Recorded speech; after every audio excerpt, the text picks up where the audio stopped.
Bonjour à tous et bienvenue sur Tomate et Travertin. Aujourd'hui, on va faire une partie hyper intéressante de la rénovation, la plomberie. Meilleure partie, meilleur métier, c'est la plomberie et le chauffage, puisque je suis plombier chauffagiste, donc je suis peut-être pas très objectif. En tout cas, on a un super temps du sud, puisque ça fait maintenant 3 mois que nous avons ce temps, et oui, et ça, on n'a pas trop l'habitude, mais bon, ça va pas se décourager. Donc au programme aujourd'hui, on va faire poste de nourrice. On va regarder un petit peu toutes les pièces qu'on va mettre en place pour une habitation de ce type-là. Donc poste de nourrice, on va comparer les différents matériaux de plomberie. Donc nous, on a utilisé du multicouche et du cuivre. On va cintrer multicouche, on va cintrer cuivre, on fera un petit peu de brasure et de sertissage et on posera le chauffe-eau. C'est déjà pas mal. Allez, on fait ça. Il faut savoir qu'en plomberie, il y a 3 matériaux principaux avec lesquels on travaille. Donc le PER, très souvent utilisé dans les habitations neuves. Maintenant, les plombiers travaillent beaucoup avec ça. Alors, c'est un matériau qui a ses avantages, mais qui a aussi pas mal d'inconvénients. Moi, je trouve, je l'utilise jamais. À part, voilà, pour chemiser une vieille installation ou vraiment dans des vides sanitaires où l'accès est très difficile. Mais sinon, je l'utilise pas. Il a quand même des avantages, donc s'il est facile à utiliser, il coûte peu cher. Il n'y a pas besoin de beaucoup de matériel pour l'utiliser. Voilà, je dirais que c'est ça. Et après, ouais, facile d'utilisation et rapidement mis en place. Après, bon, ça fait le taf, hein, mais nous, hop, ciao, PER. Après, il y a le matériau un petit peu plus historique, le cuivre. Ça reste un superbe matériau, mais qui est plus difficile à travailler. Il faut plus de matériel. Par exemple, un chalumeau, quoique maintenant on peut sertir aussi. Donc nous, on va l'utiliser pour raccorder le chauffe-eau, parce que déjà, on est dans une maison de plombier, donc il faut au moins qu'il y ait un petit peu de cuivre. Et puis le chauffe-eau que j'ai choisi, il faut soit le raccorder sur le premier mètre avec une barre de cuivre, soit des flexibles. Alors autant vous dire qu'on va pas mettre des flexibles. Donc nous, on a choisi du multicouche. C'est un bon compromis entre les deux, le PER et le cuivre. Multicouche puisqu'à l'intérieur, vous voyez, il y a plusieurs couches. Il est composé, vous voyez, d'une couche de PER, une couche d'aluminium et une autre couche de PER, si je ne dis pas de bêtises. Il est top parce que déjà, il est beaucoup plus esthétique que le PER. Et vous allez voir, quand je le cintre, il reste en place, chose que le PER ne fait pas. Et ça, du coup, c'est à travailler, c'est quand même mieux. Voilà, donc, pour notre installation, on a les nourrices, clarinette ou collecteur, mais moi je dis nourrice. On va avoir une vanne compteur qui va arriver avec son petit mamelon en 3/4 sous une nourrice. Ça fera en gros quelque chose comme ça, vous voyez. Tac. On va avoir 2 vannes en 3/4 mâle-femelle pour le chauffe-eau. Donc l'eau chaude, départ de la nourrice eau froide vers le chauffe-eau et arrivée de la nourrice eau chaude. Donc si jamais je veux fermer l'eau chaude, j'aurai 2 vannes. Voilà. Plus on a de vannes, mieux c'est. Le support de la nourrice, et là c'est pour vous montrer un peu la différence des raccords. Alors là vous avez des raccords multicouches, et là vous avez des raccords cuivre. Alors je vous laisse regarder par contre quelque chose qui peut être pas mal intéressant. Le passage d'eau, ça c'est un tube en 20. Vous voyez, c'est du, je ne sais pas s'il va faire la mise au point. Voilà, 20. Donc vous voyez le passage d'eau sur un tube en 20. Et regardez sur du cuivre, le passage d'eau sur un tube en 16. Donc quand même, cuivre, on a 16, 18, et après ça passe à 22. Je ne crois pas qu'il y ait du 20 en cuivre.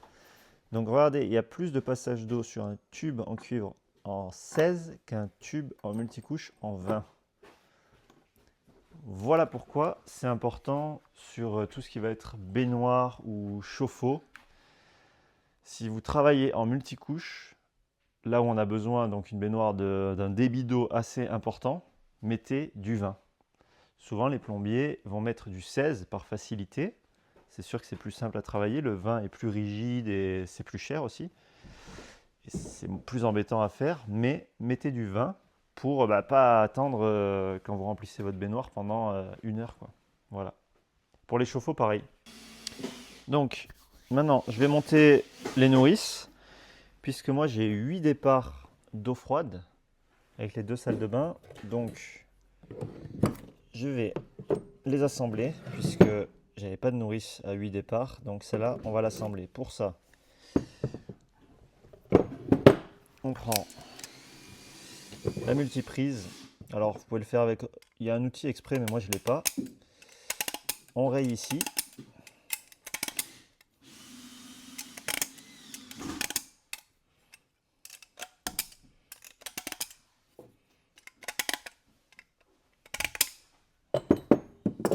Ensuite, on utilise l'unilock. Hop, on met comme ça. Et après, on vient recouvrir par-dessus. Comme ça, moi, je peux lâcher et tirer pour faire le tour.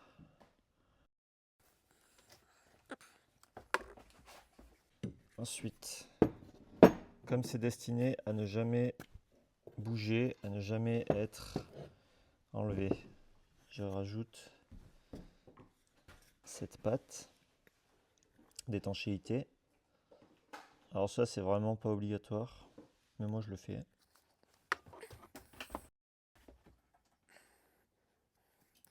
Et là,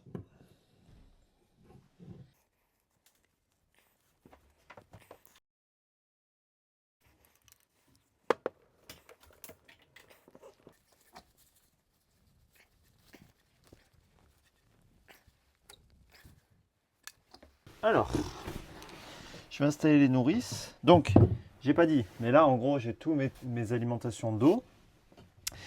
Et les nourrices, en gros, elles vont venir ici. Et qu'est-ce qu'elles vont permettre? Parce qu'elles ne sont pas là pour rien. Souvent, dans les anciennes habitations, on avait une seule ligne d'eau. Et après, il y avait des T. Et ça desservait toute l'habitation. Sauf que le problème de ça, c'est que si on a un problème sur un seul poste d'eau, on doit couper toute la maison. Donc ici, on ne va pas faire comme ça. Il vaut mieux installer des nourrices. Et si par exemple, j'ai un problème, imaginons que ça c'est le lavabo, j'ai un souci sur le lavabo, j'ai une fuite, voilà. Je ferme la petite vanette et je peux continuer à utiliser tous mes autres postes d'eau. C'est l'intérêt de la nourrice. Il y a aussi un autre intérêt, c'est qu'en gros, mon eau, par exemple là, mon eau chaude va arriver ici, va être dans la nourrice, va distribuer l'eau chaude. Donc, je vais moins avoir de perte de débit quand je vais tirer de l'eau ici, de l'eau ici, de l'eau ici.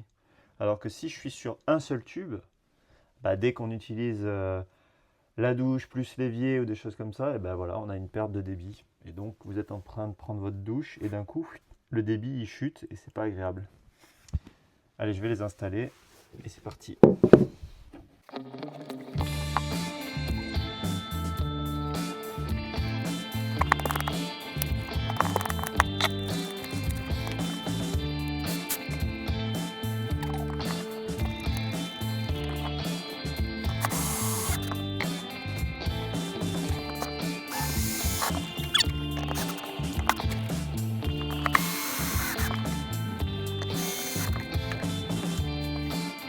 Donc je l'ai décalé un petit peu, je voulais, vu que mon arrivée d'eau générale va être là, je voulais être pile dans l'axe, mais j'étais trop collé à ce mur, donc du coup ça aurait vraiment pas été très pratique.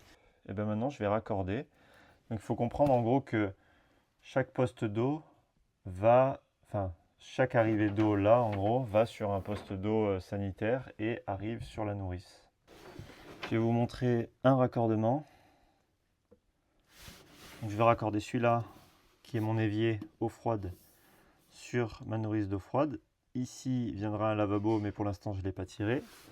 Donc, on a des ressorts, donc un ressort de 16. Et l'avantage du multicouche, c'est que, comme je vous ai dit, il se tient très bien. Donc là, Je vais venir un peu devant et je le coude.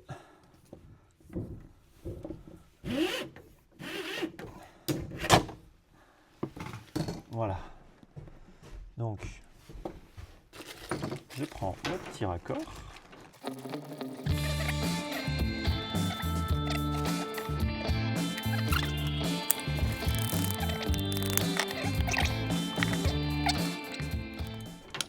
Il faut que, ici il y a un témoin, il faut que le tube, qu'on le voit apparaître pour dire qu'il est bien rentré. Et là, soudure nouvelle génération.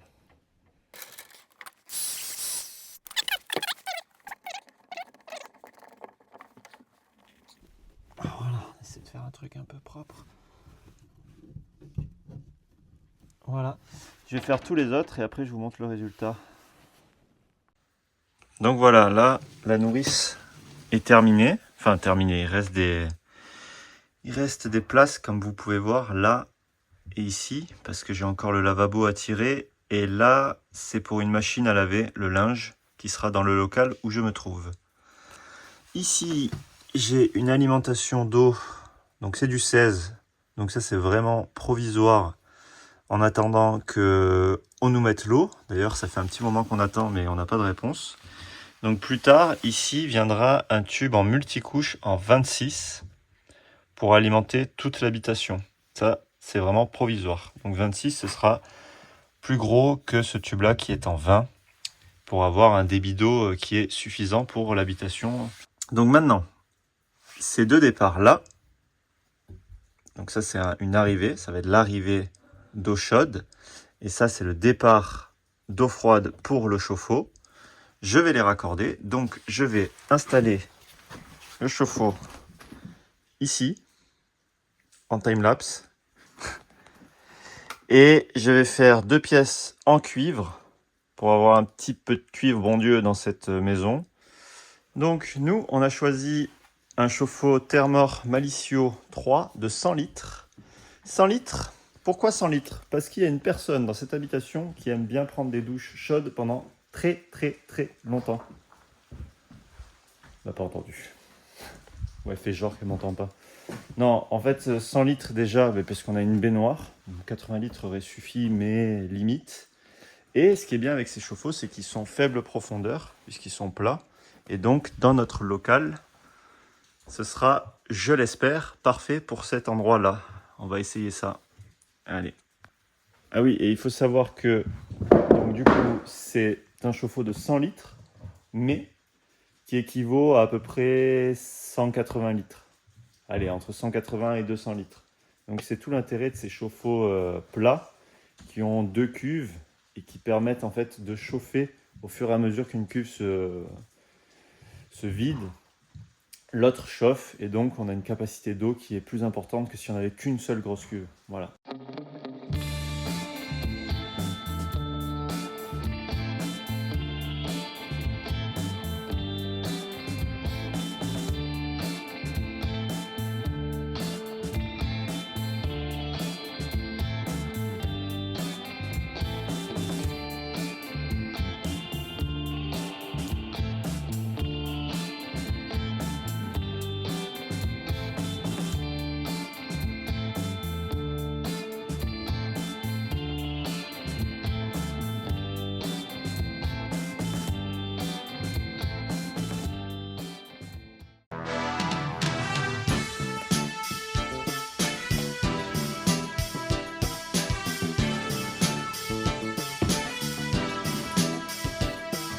Bon, il est placé. En plus, c'est trop bien, je pourrais faire des tractions dessus pour m'entraîner, comme vous avez pu voir. Bon, du coup, hop. Maintenant, le but. Groupe de sécurité avec raccord diélectrique pour pas que le chauffe-eau se perce. Raccord aussi. Et on va faire un petit peu de cuivre. On va amener ici, sortie d'eau froide. Alimentation froide chauffe-eau, pif. Départ eau chaude, pif.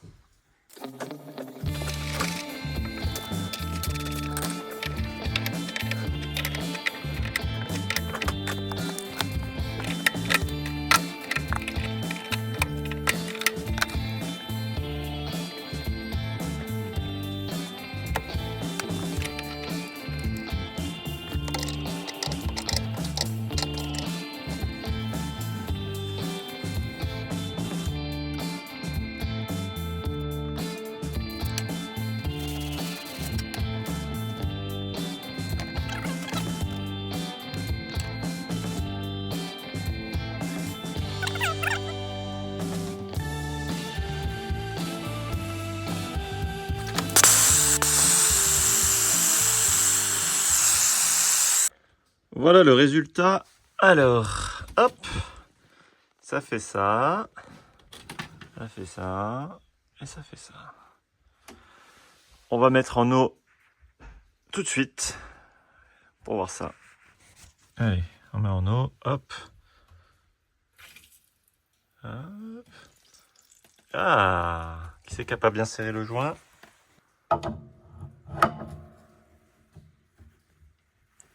Voilà. On remplit là. Allez, le chauffe-eau se remplit et après ça va sortir par là. Voilà, le chauffe-eau est en train de se remplir tranquillement. Hop. Et du coup, je voulais vous montrer, je vous ai pas montré ce genre de raccord. Il existe ces raccords comme ça que vous pouvez, donc ce sont des raccords à sertir. Donc le cuivre est sertissable aussi. Il suffit sur la machine là, les mâchoires, on change, c'est celle-ci. Vous voyez, pour le cuivre.